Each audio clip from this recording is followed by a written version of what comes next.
Mother Earth is clearly urging a call to action.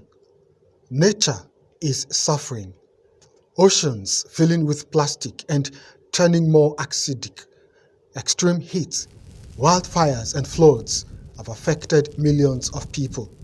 International Mother Earth Day 2023 draws attention to the fact that man-made changes to nature, as well as crimes that disrupt biodiversity, such as deforestation, land use change, intensified agriculture and livestock production, or the growing illegal wildlife trade, can accelerate the speed of destruction of the planet.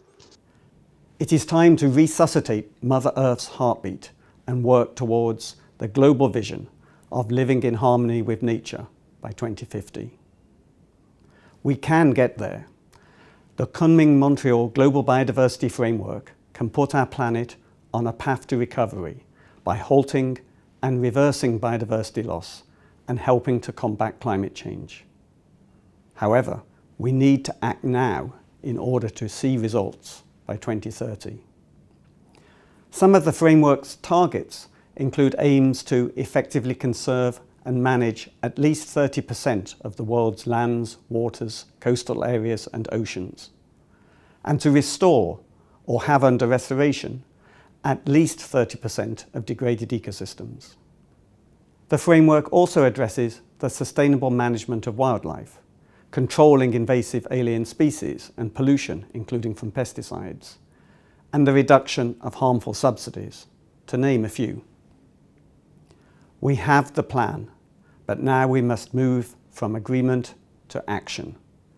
If we act with urgency and implement the Kunming-Montreal Global Biodiversity Framework at national and subnational levels, we will start to build back biodiversity and create a sustainable future for humankind. This day, and every day, I urge you to reflect on your relationship with Mother Earth. In his message on Earth Day, UN Chief Antonio Guterres warns that biodiversity is collapsing as 1 million species teeter on the brink of extinction and called on the world to end its relentless and senseless wars on nature, insisting that humanity has the tools, the knowledge, and the solutions. From the air we breathe, to the water we drink, to the soil that grows our food, humanity's health depends on the health of Mother Earth. Yet, we seem hell-bent on destruction. Our actions are laying waste to forests, jungles, farmland, wetlands, oceans, coral reefs, rivers, seas and lakes. We must end these relentless and senseless wars on nature. We have the tools, the knowledge and the solutions. But we must pick up the pace. We need accelerated climate action with deeper, faster emission cuts to limit global temperature rise to 1.5 degrees Celsius. Healthy ecosystems, from oceans and rivers to forests and prairies, are also critical in our fight against climate change. Let's get to work to implement the historic UN Biodiversity Agreement to ensure that 30% of Earth's land and water is protected by 2030. At every step, governments must lead the way. But corporations, institutions and civil society also have a vital role. Finally, we must learn from the time-worn wisdom, knowledge and leadership of indigenous peoples, whose environmental stewardship stretches back millennia and who hold many of the solutions to the world's climate and biodiversity crisis. This Earth Day, I urge people everywhere to raise your voices in your schools, workplaces and faith communities and on social media platforms and demand leaders make peace with nature. Let us all do our part to protect our common home for the sake of people and planet right now and for the generations to come. This is the second Mother Earth Day celebrated within the UN Decade on Ecosystem Restoration. Ecosystems support all life on Earth.